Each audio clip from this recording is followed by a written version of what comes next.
Hi all, ನಾನಿವತ್ತು ಶಾವಿಗೆನ ಉಪಯೋಗಿಸ್ಕೊಂಡು ಪೊಂಗಲ್ನ ಮಾಡ್ಕೊತಾ ಇದ್ದೀನಿ. ಮೊದಲಿಗೆ ಇವಾಗ ನಾನು ಅರ್ಧ ಕಪ್ಪಷ್ಟು ಹೆಸರು ಬೇಳೆಯನ್ನು ಚೆನ್ನಾಗಿ ತೊಳ್ಕೊಂಡು ಇಲ್ಲಿ ಬೇಯಲಿಕ್ಕೆ ಇಟ್ಕೊಂಡಿದ್ದೀನಿ. ಒಂದು ಮುಕ್ಕಾಲು ಭಾಗ ಬೆಂದ ಮೇಲೆ ಮುಕ್ಕಾಲು ಕಪ್ಪಷ್ಟು ಶಾವಿಗೆನ ಕೂಡ ಸೇರಿಸ್ಕೊತಾ ಇದ್ದೀನಿ. ಸೇರಿಸ್ಕೊಂಡು ಇದು ಚೆನ್ನಾಗಿ ಬೆಂದಾದಮೇಲೆ ಸೈಡಿಗೆ ಎತ್ತಿಟ್ಕೊಂಡು ಒಂದು ಬಾಣಲೆನ ತೊಗೊಂಡಿದ್ದೀನಿ.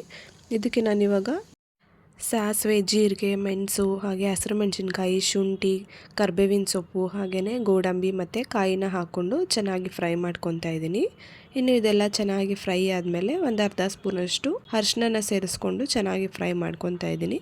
ಇದೆಲ್ಲ ಚೆನ್ನಾಗಿ ಫ್ರೈ ಆದಮೇಲೆ ಇವಾಗ ಬೇಯಿಸಿಟ್ಕೊಂಡಂಥ ಶಾವಿಗೆ ಹಾಗೆಯೇ ಹೆಸರು ಬೇಳೆಯನ್ನು ಸೇರಿಸ್ಕೊತಾ ಇದ್ದೀನಿ. ಇದು ಆಲ್ಮೋಸ್ಟ್ ಚೆನ್ನಾಗಿ ಬೆಂದಿರಬೇಕು. ಹಾಗೆ ಕಾಳು ಕಾಳು ಥರ ಇದ್ದರೆ ಚೆನ್ನಾಗಿರೋದಿಲ್ಲ ತಿನ್ನೋದಕ್ಕೆ. ಇನ್ನು ಇದನ್ನೆಲ್ಲ ಹಾಕಿ ಮಿಕ್ಸ್ ಮಾಡಿಕೊಂಡು ರುಚಿಗೆ ತಕ್ಕಷ್ಟು ಉಪ್ಪನ್ನು ಕೂಡ ಹಾಕ್ಕೊಂಡು ಒಂದು 5 ನಿಮಿಷ ಸ್ವಲ್ಪ ನೀರನ್ನು ಸೇರಿಸ್ಕೊಂಡು ಕುದಿಸ್ಕೊಂಡ್ರೆ ಶಾವಿಗೆ ಪೊಂಗಲ್ ರೆಡಿ ಆಗಿಬಿಡುತ್ತೆ. ತುಂಬ ಅಂದರೆ ತುಂಬಾ ಚೆನ್ನಾಗಿರುತ್ತೆ. ಒಂದು ಸಲ ಟ್ರೈ ಮಾಡಿ ನೋಡಿ.